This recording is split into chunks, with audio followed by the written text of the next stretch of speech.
নমস্কাৰ বন্ধু বান্ধৱীসকল, নিশিতাছ কিচেনলৈ আপোনালোক সকলোকে পুনৰ এবাৰ স্বাগতম জনাইছো। আজি আপোনালোকলৈ লৈ আহিছো গাজৰৰ হালৱা। এই গাজৰৰ হালৱা আপোনালোকে সহজভাৱে আৰু অতি কম সময়ৰ ভিতৰতে বনাই খাব পাৰিব। যিহেতু এই গাজৰৰ হালৱা আজি আমি কুকাৰতে বনাম, বেছি সময় নালাগে, খুব সোনকালে হৈ যাব। গতিকে দেৰি নকৰি বলক বনাবলৈ আৰম্ভ কৰো গাজৰৰ হালৱা। গাজৰৰ হালৱা বনাবলৈ আমাক কি সামগ্ৰীৰ প্ৰয়োজন হ'ব এয়া প্ৰথমে দেখাই লৈছো। এয়া মই আধা কেজি গাজৰ ৰুকি লৈছো আৰু লৈছো এয়া 2 কাপ গাখীৰ, আধা কাপ চেনি, 6 চামুচ ঘিউ, 1/4 টিস্পুন ইলাইচি পাউডাৰ আৰু এয়া কেইটামান কাজু আৰু কেইটামান বাদাম সৰু সৰুকে কাটি লৈছো। যিহেতু আজি আমি গাজৰৰ হালৱা কুকাৰতে বনাম, গতিকে গেছৰ ফ্লেম অন কৰি কুকাৰ এটা বহাই দিছো। এতিয়া ইয়াতে ঘিউখিনি দি দিছো।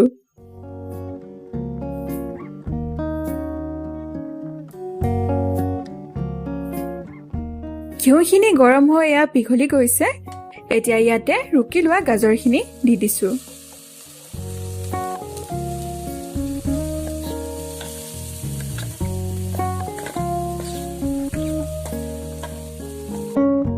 এতিয়া এই গাজৰখিনি 5 পৰা 7 মিনিট ভালদৰে ভাজি ল'ম।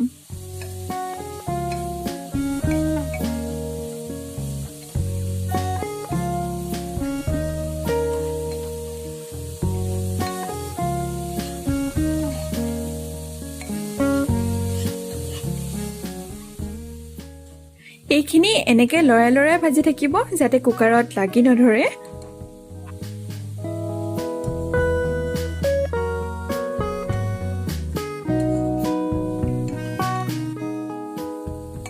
গাজৰখিনি প্ৰায় মোৰ 7 মিনিট ভজা হৈ গৈছে। এতিয়া মই ইয়াতে দিছো গাখীৰখিনি।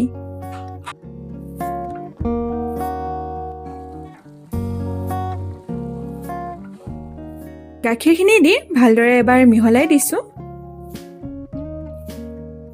গাখীৰ দিয়াৰ পাছত এয়া 2 মিনিট ভালদৰে মিহলাই ললো।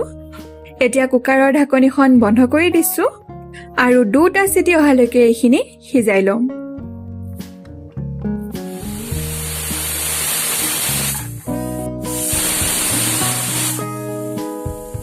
এয়া 2টা চিটি অহাত মই গেছৰ ফ্লেম অফ কৰি দিছো আৰু কুকাৰটো অলপ সময় ঠাণ্ডা হ'বলৈ ৰাখি দিম। কুকাৰটো ঠাণ্ডা হোৱাৰ পাছত মই ঢাকনিখন খুলি দিছো। এয়া চাওক, গাজৰখিনি গাখীৰৰ লগত ধুনীয়াকৈ সফ্ট হৈ গ'ল। এতিয়া মই পুনৰ গেছৰ ফ্লেম অন কৰি দিছো আৰু গাজৰখিনি এবাৰ লৰাই লৈছো। এতিয়া এইখিনি আমি পুনৰ অলপ সময় হ'বলৈ দিম যাতে গাখীৰখিনি অলপ শুকাই যায়। অলপ সময় লৰাই থকাৰ পাছত এয়া চাওক, গাখীৰখিনি অলপ শুকাই গৈছে। এইখিনিতে এতিয়া আমি ইলাইচি পাউডাৰ আৰু চেনিখিনি দি দিম।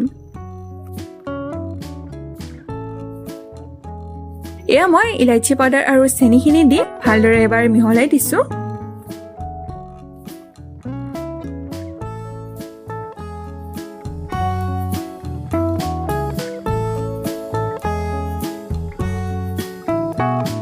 এইখিনি মিহলাই ললো। এতিয়া একেবাৰে শেষত বাদামখিনি দি পুনৰ এবাৰ ভালদৰে মিহলাই দিছো।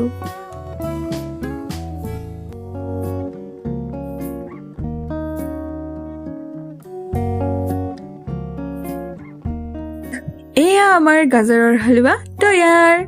এতিয়া গেছৰ ফ্লেম অফ কৰি হালৱাখিনি চাৰ্ভিং প্লেট এখনত চাৰ্ভ কৰিছো। আপোনালোকে যদি আগতে এইদৰে কুকাৰত গাজৰৰ হালৱা বনাই খোৱা নাই তেতিয়াহ'লে এবাৰ খাই চাব। আশা কৰোঁ আপোনালোকে ভাল পাব। পুনৰ নতুন এটা সহজ আৰু ইণ্টাৰেষ্টিং ৰেচিপিৰ সৈতে আপোনালোকক লগ পাম। আজিলৈ আহিছো। ধন্যবাদ।